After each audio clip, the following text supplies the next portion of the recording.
Pada tanggal 14 Agustus 1945, Jepang menyerah tanpa syarat ke sekutu. Berita tentang kekalahan tersebut sangat dirahasiakan oleh Jepang. Bahkan, semua stasiun radio disegel oleh Jepang. Namun ternyata, siaran tersebut tertangkap di Indonesia dan didengar oleh Sultan Syahrir.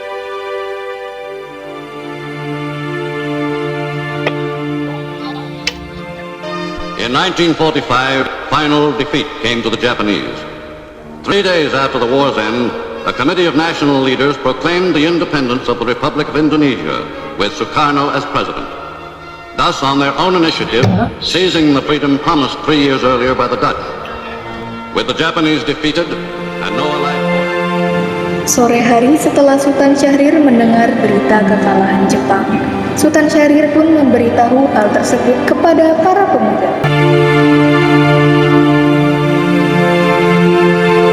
Hei, saya ada kabar baik. Di radio disiarkan bahwa Jepang telah mengalami kekalahan. Mereka telah mengalah kepada pasukan sekutu. Itu artinya kekuasaan Jepang di Indonesia semakin kendor. Ya, tentu. Berarti ini adalah kesempatan kita untuk memerdekakan negara ini. Ya, tepat sekali. Ayo, sekarang kita harus mendesak Soekarno agar secepatnya memproklamasikan kemerdekaan Indonesia. Ya, apakah kalian setuju? Setuju! Mereka semua pun pergi ke kediaman Soekarno. Assalamualaikum. Waalaikumsalam, ada perlu apa ya? Begini Bu, kami ingin membicarakan hal penting dengan Bung Karno. Apakah beliau ada? Beliau ada di dalam, silahkan masuk.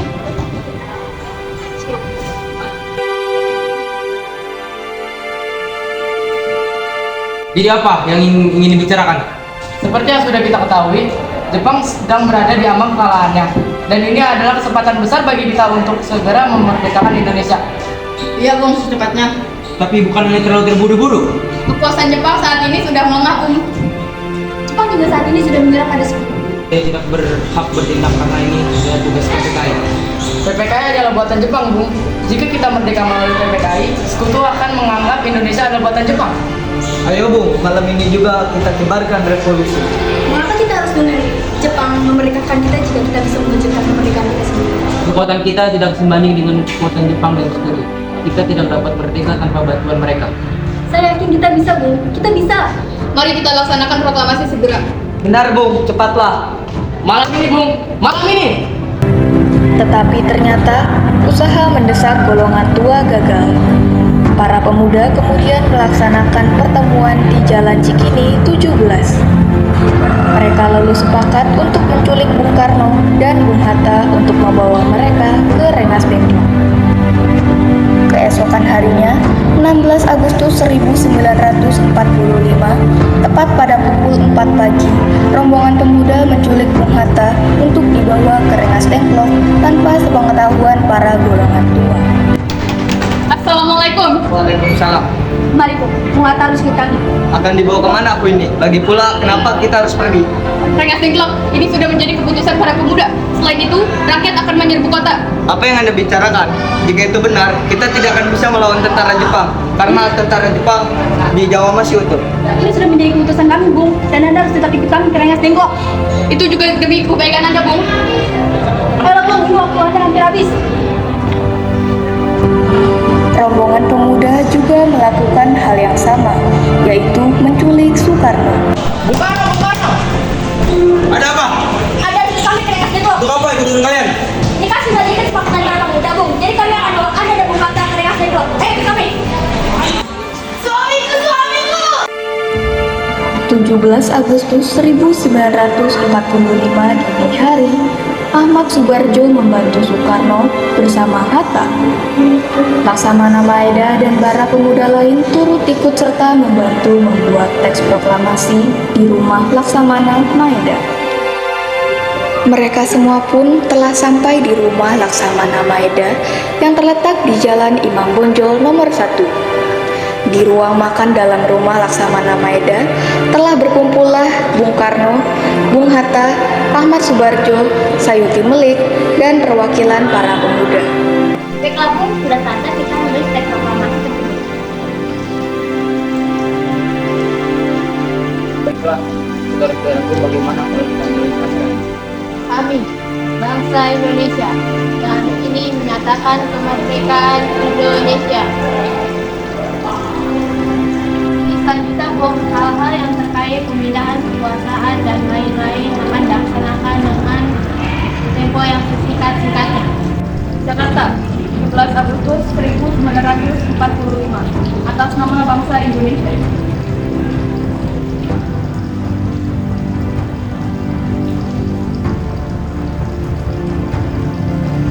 Baiklah, saudara-saudaraku, apakah kalian setuju?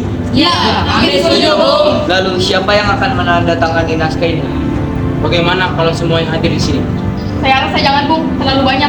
Betul, menurut saya Bung Hatta aja dan Soekarno yang menandatangani atas nama bangsa Indonesia. Setuju.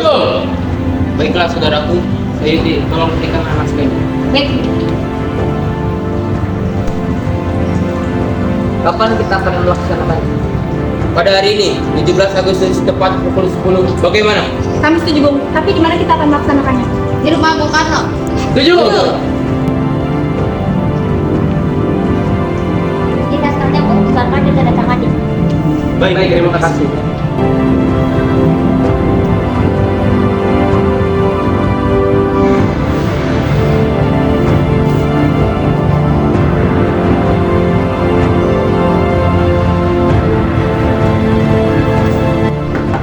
Assalamualaikum. Sudah bertahun-tahun bangsa kita dijajah oleh bangsa asing. Kini sudah waktunya kita harus berdiri sendiri. Istriku, tolong jahitkanlah bendera ini. Apakah ini harus segera diselesaikan, suamiku? Iya, selesaikan sekarang karena proklamasi akan segera dilaksanakan. Baiklah, akan segera aku jahit cepatnya.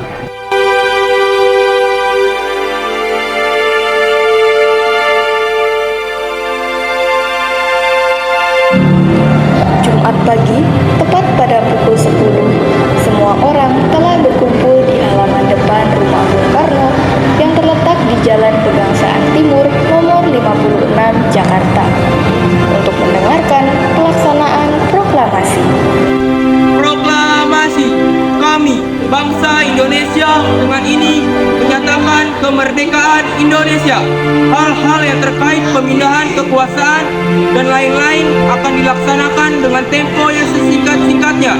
Jakarta, 17 Agustus 1945, atas nama bangsa Indonesia, Soekarno-Hatta.